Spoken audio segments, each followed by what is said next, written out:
অপৰাধীৰ বাবে সুৰক্ষিত স্থান বাজপেয়ী ভৱন গুলিবিদ্ধ ভূমাফিয়াক টিকট প্ৰদানেৰে বিটিচি দখলৰ লক্ষ্য বিজেপিৰ সংস্কাৰী দল আকৌ বিজেপিয়ে প্ৰাৰ্থিত্ব দিলে এবাৰ ভূমাফিয়াক কেৱল ভূমাফিয়া বুলি ক'লে হয়তো ভুল হ'ব আৰক্ষীয়ে এনকাউণ্টাৰ কৰা ভূমাফিয়া ৰমেন মদাহী এতিয়া বিজেপিৰ সন্মানীয় নেতা ৰমেন মদাহীক জাতত তুলিলে মুখ্যমন্ত্ৰী হিমন্ত বিশ্ব শৰ্মা আৰু দিলীপ শইকীয়াই দেওবাৰে ঘোষণা কৰা বিটিচি নিৰ্বাচনৰ ২৮টা সমষ্টিৰ বিজেপিৰ প্ৰাৰ্থীৰ তালিকাত নাম জিলিকিল ভূমাফিয়াৰ ৰমেন মদাহীৰ ২২ নং ককলাবাৰী বিজেপিৰ প্ৰাৰ্থীৰ ৰমেন মদাহী হয়তো আপোনালোকে ভাবিছে কোন এইগৰাকী ৰমেন মদাহীৰ পৰিচয় বিচাৰিলে আপুনি সামাজিক মাধ্যম হওক বা বাতৰি কাকতত বিচাৰি পাব ৰমেন মদাহীৰ পৰিচয় ২০২৩ চনৰ ২৭ নৱেম্বৰত গ্ৰেপ্তাৰ কৰা হৈছিল ৰমেন মদাহীক আৰক্ষীৰ হাতৰ পৰা পলাবলৈ চেষ্টা কৰোঁতে গুলিবিদ্ধ হৈছিল ৰমেন মদাহী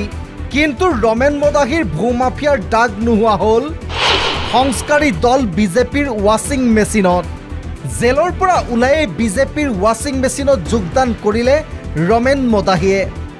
বিজেপিত যোগদান কৰিয়েই হৈ পৰিল এগৰাকী সন্মানীয় নেতা বিজেপিয়েও সপোন দেখিছে এতিয়া এনে নেতাৰ জোৰতে দখল কৰিব বিটিচি ৰমেন মদাহীৰ সন্দৰ্ভত প্ৰতিক্ৰিয়া সভাপতি দিলীপ শইকীয়াৰ ৰমেন মদাহী এতিয়াও দোষী সাব্যস্ত হোৱা নাই ৰাজনীতিলৈ আহিলে সৰু সুৰা দুখ থাকেই বিজেপিলৈ আহিলে সেইবোৰ সকলো ঠিক হৈ যাব অখিল গগৈয়েও জেলৰ পৰাই নিৰ্বাচন খেলিছিল এইগৰাকী ৰমেন মদাহীক প্ৰাৰ্থিত্ব দিয়াৰ পাছতে সৰ্বত্ৰে প্ৰতিক্ৰিয়া সৃষ্টি হৈছে সঘনে সততা ন্যায় নিষ্ঠা তথা সংস্কাৰৰ কথা কোৱা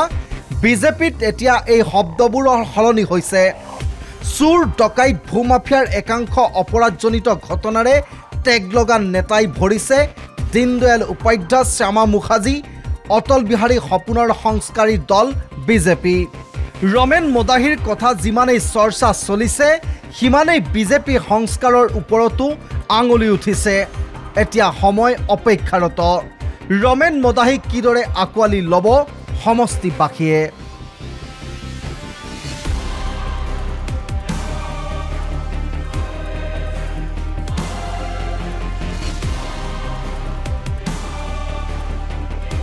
news desk report the news plus